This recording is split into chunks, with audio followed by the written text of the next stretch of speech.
evening, ladies and gentlemen, and welcome to the undisputed heavyweight champion of the world show made for the fans by F.A.N. I am your host, as always, Richard Tiemann. This is Football and Nonsense.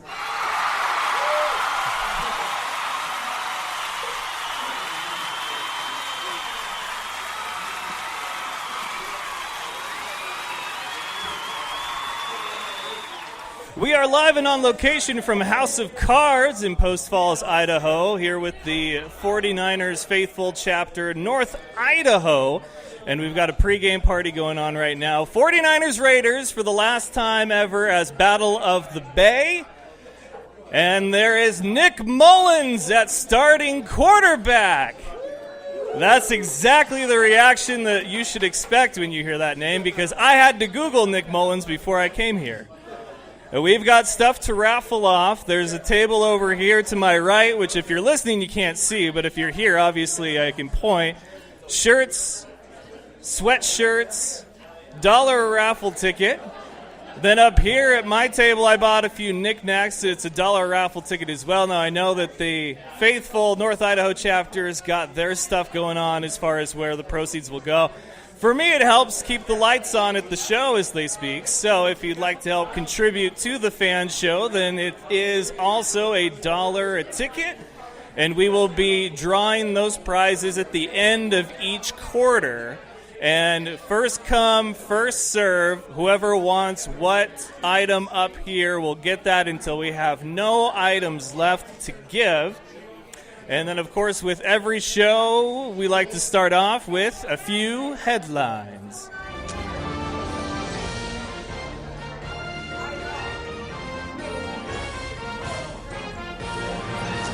And the headlines are that Nick Mullins is starting quarterback tonight for the 49ers. I can't say that with any more enthusiasm than that right there, because I still don't know who he is. But he wears number 4 just like Derek Carr, so there's that. But he led the league in passing for Southern Miss, I believe, if I saw that little footnote correctly earlier. Brian Klum of Klum Dog Outdoors is in the house tonight. Shout out to him. That man, he sleeps so hard in a sleeping bag and in a tent. He laughs because he doesn't know what I'm talking about, but that's okay. What happens on the island stays on the island if you ever go fishing with him. And then we've got the man, the legend, one of the heads of the 49ers North Idaho chapter, Derek, who's going to come and join me right now. So come on up, Derek. And don't forget, all of you can go and check out my bookie if you're the gambling type. But this is Idaho after all. And so go to my bookie, use promo code F.A.N. or Football and Nonsense, and they'll match your initial deposit up to $1,000. And since you're in Idaho and since you can gamble, I give that to all of you. My bookie is the place I go if I'm ever able to gamble. So I would say, hey, go and have at it. Go buck wild. You gamble? Buck wild, yes. Yes, I do. I have 702 on my wrist because I'm from Vegas originally. He's from Vegas, so clearly he knows a little bit about gambling. I have a gambling friend, Kevin Goatee. He's a comedian. I said, do you use my bookie? He's like, absolutely. So he uses my promo code, and that's all good. So that's a gift to you then. I will actually use that. All right, so we've got Thursday Night Football underway right now, and you can either listen to me or Joe Buck, your call. But we're going to let the Raiders do their thing first. Thank you for having me out, Derek. I appreciate it. Thank you for coming out, man. We are very, very honored to have you. Now, this is the last time, technically, before the the Las Vegas Raiders go to Las Vegas. So this is the last Battle of the Bay, even though this is not happening anywhere near the Bay. This is in Santa Clara right now because the 49ers moved. But here we are, the battle for the number 1 overall pick, it seems. Nick Mullins is getting the start.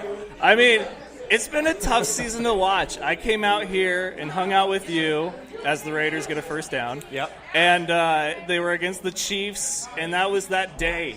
That day that you can't forget. Not because you lost and because Patrick Mahomes has done really well, but because that's the day that Jimmy G tore his ACL and was out for the season. Like, how have you been able to suit up and watch week in and week out as one of the heads of a faithful chapter, man? Like, that's a responsibility that I can't fathom. You know what it is First of all, we got the title of faithful for the fan base, so I feel like every day you got to live up to that. But second of all, I mean, when can you not go out and root for your team? How many ups and downs have we had since our last Super Bowl win, which was, 94, 95 with Steve Young? So, I mean, how many ups and downs since we've had, Mike Singletary era, Garcia, all that stuff? I mean, it's been rough no matter what. There's ups and downs. We made it to the Super Bowl, lost. That was hard.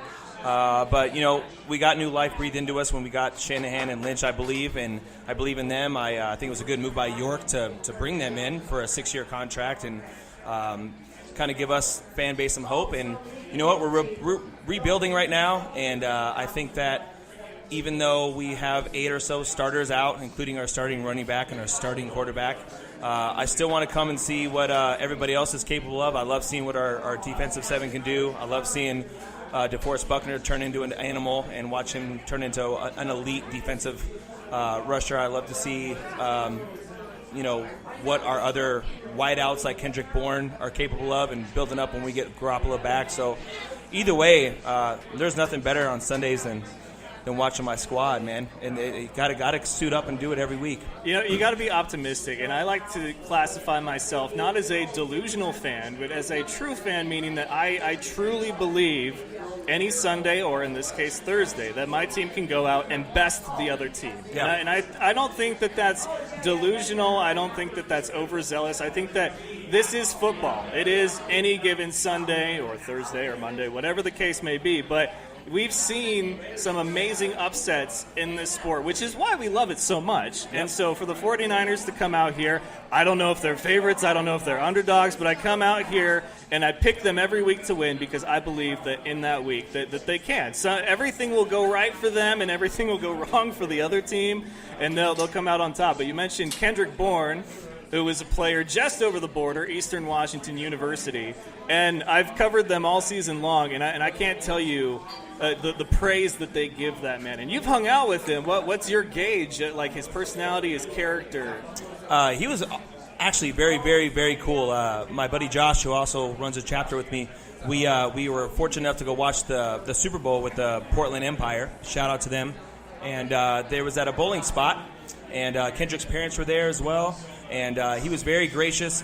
He signed, there must have been, 400 or 500 people there. And I think he signed something, at least one piece of memorabilia for every person there.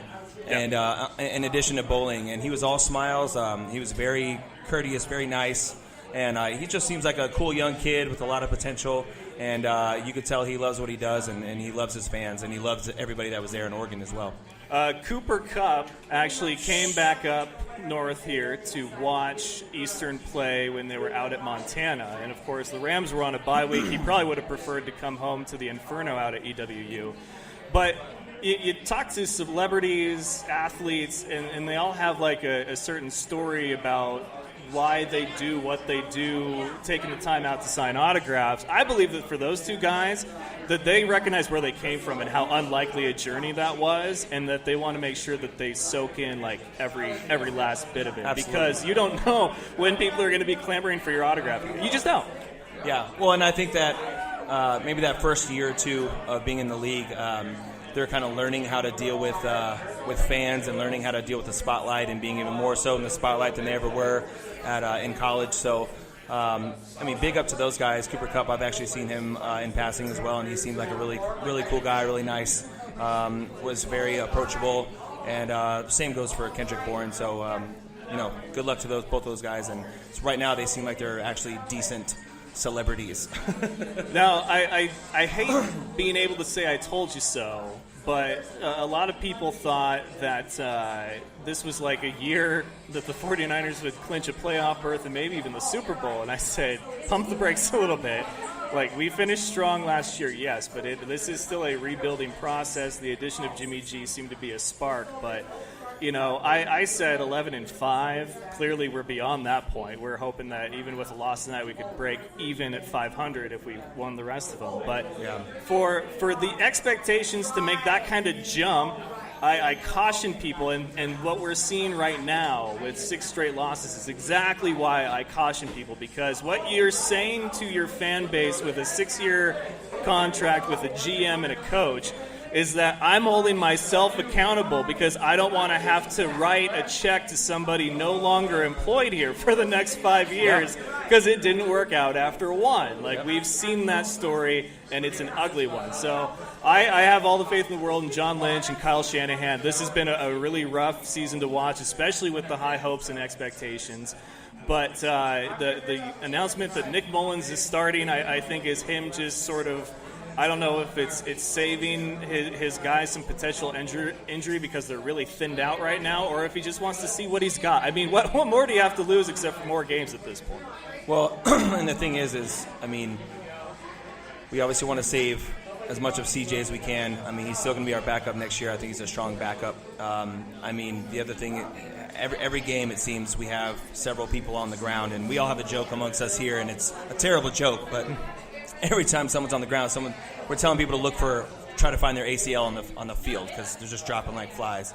And I mean, I think it's a smart move as far as sitting CJ. Like, right now, I think we're going for picks. I mean, coaching-wise, trying to get back to what you were saying with coaching, coming off of Jim Harbaugh, going into Chip Kelly for the one-year fix, going into Tom Sula, who just inherited a mess, and actually making a decision to bring in someone like Shanahan, who has a history with the Niners, someone like Lynch, who's a Hall of Fame Super Bowl athlete and has obviously a high football IQ, and making that dedicated move to commit them for 6 years really says something to the fans. Really tells us that they're serious, and I'm not taking this season as a discouraging thing. It's very unfortunate that the people are hurt. If I could find the silver lining in it all, I would say that at least they got hurt early, so they'll be back next year for the start of the season solid, 100%. And I think we have a lot to look forward to next year in year 3, and setting us up for the next 3 years, which will really, I think, we're going to hit our stride in year 3, 4, and 5, and that'll be, kind of getting us back to glory, quote unquote, 49ers glory, hopefully. And I'll just be happy to see us get back into the playoffs and back into the NFC Championship and hopefully back to another Super Bowl. The NFL is such an anomaly to me when it comes to cliches and sayings, because one of the sayings is that if you have 2 quarterbacks, you technically don't have a quarterback, because what good does 2 good quarterbacks do you? But then they say you're only as good as your depth and your next man up. So it's like, which is it? Because if somebody tears an ACL, somebody else has got to come in. And if it's an untested, unproven guy that's gotten 0 playing time and there was no competition at that position, it's like, I don't know what you expect. So it's a learning curve. I don't think there's a formula figured out for what the 49ers have gone through this season. But I do have faith in Lynch and Shanahan that they're going to continue to grind it out. Because for the people that say that Shanahan just doesn't care anymore right now, it's like, who likes losing?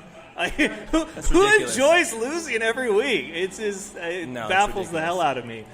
So he built his team around a starting running back and a starting quarterback, and they're both injured. Yeah. What can you do? Yeah, it's frustrating to hear people, and then people calling for Kaepernick to come back. It's like, the dude has been out of the game for 3 years. He hasn't taken a snap in 2 years. We've got a better chance at having Brett Favre come back and save the day, because that man is an ageless wonder. But here we are, the 49ers, Thursday Night Football. What do we got for raffle over there on the table? So we have ourselves our North Idaho 49er Faithful Chapter logo decals that go on truck or car or whatever else you want, along with the buck knife that we were donated. We also have several shirts that are, a couple are from Levi Stadium.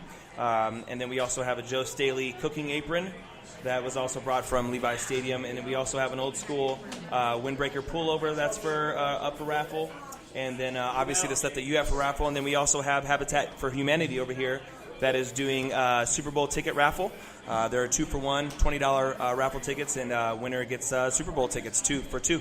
The Super Bowl trip would be awesome. It sucks because right now you're like, my team's probably not going to be in that. But I mean, a trip to the Super Bowl, it's a bucket list item. I got to tour Lambeau Field a couple of years ago, and it was incredible just to see and feel the history that's happened within those walls and in those bleachers and seats. So if you get a chance to go to a Super Bowl, which this one sounds all expense paid, all you got to do is show up. I'm going. I'm showing up.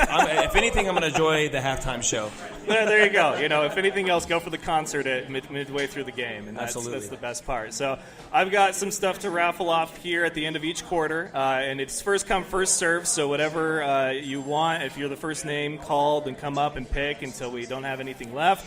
This goes to help fund the show because it's not cheap. And then I've also got my savings plan, my 401k bottle below me, which is a 49ers beer bottle. That, if you guys want to help plan for the future, the 401k of the Fan Show is right there. Any loose change or even coupons. I love Subway and Arby's coupons. But Derek, appreciate it. We're going to bring Josh up for a minute, man. Appreciate it. Enjoy the rest of the game. Absolutely, man. Thank you. All right, Josh. Josh, come on up, my man. How's it going, buddy? Good to see you. Good to see you. You helped make this all possible, but this is like just any other day for you. So how's things come together for you? It's kind of like organized chaos. Just kind of point people in the right direction and hope it sticks to the wall, I guess. Now, you guys, do you fund for all this? Like, you just want to give back to your fellow fans, pretty much? Basically, we're looking forward to being able to be more of a force in the community. We want to actually help and show, hey, like, we're not just a club. We want to make a difference. And so, basically, Derek, me, and our vice president, Ricky Gallia, we just come up with the stuff. Like, we pay for it out of pocket. We just pay it forward. We're going to try to take all this money and give it back to charities. Habitat for Humanity's here, which is great. We also work with the Children's Village of Coeur d'Alene, which is huge. And that's a big burn of mine because I know they're always in need. Yeah. And I think what you guys do is great. Obviously, Brian made the connection for me and Derek, and it's been a lot of fun to hang out with you guys and get to know you guys. And you guys have a great get-up out here. I mean, there's not a lot of sports bars that feel like, a big living room. And that's kind of the feeling that you have out here. We want it to be cozy, so it's good. Yeah. So, breaking news, I just saw a Jared Hayne jersey walking around, which is amazing because that was one of my favorite players that year was Jared Hayne. In fact, Fan Show fun fact, if you didn't know, when the show first started, my first comment, feedback, whatever you call it, was from a guy who I'm still friends with to this day from Australia who started watching just because we had Jared Hayne on our rosters. So that dude deserves some free raffle tickets because that is a throwback if I ever saw one. And here's the kickoff for the 49ers to receive the ball. We're going to call this drive a little bit if you're ready because it's me or Joe Buck. That's what I've been saying. I mean, you guys pick your poison. Some of those shirts, man, those look really good. That Joe Staley apron, that's no joke. I've seen that. That's for the chef in your household right there. Hopefully it's a Niners one. So now we get our first look at Nick Mullins, ladies and gentlemen. Nick Mullins at quarterback. I Googled him before I got here. There's not a lot there, if you did. I heard he could sling the rock. All right, Nick Mullins' first play from scrimmage out of the shotgun. And that makes Player sense. in motion. Mullins takes the snap, drops back, looking as a man, and his first throw is a completion to Marquise Goodwin for a what, Derek? 49ers first down! Oh, I could get used to this. Let's keep going. All right, 1 for 1. You're 100%, Nick Mullins. Let's go. Seeing him in the shotgun doesn't really surprise me because he was actually doing that in college a lot, so that's his comfort zone, so they'll play to that. You see a lot of that from the young quarterbacks, doing what they feel comfortable with, and Shanahan's a good guy for that. Now he's under center and in the I formation. Mullins takes the snap, hand off to Breida, looking for room. He's got room. He's going. He's got the first down and more. Good to see him get out on the edge like that. That means it's going to allow him to do it. Yeah, that's what I'm talking about. Maybe if we call every drive, they'll score every time. I'll hold true to that. I only got 3 hours of broadcast time on this, so we better make them count. But if we call this first drive and it's a score, that's a sign of good luck. So here we are. Mullins under center again. Takes the snap, and it's another handoff, and he's got room. Fighting, yeah! Is that Mozart? So 3 of 3 49er plays and 49er first downs with new quarterback Nick Mullins as the signal caller. Running that reverse around the edge, kept him staying on the outside, and he went right down the middle. I did too. This has been a candlestick. All right, here we go. We got Mullins under center again. Man in motion.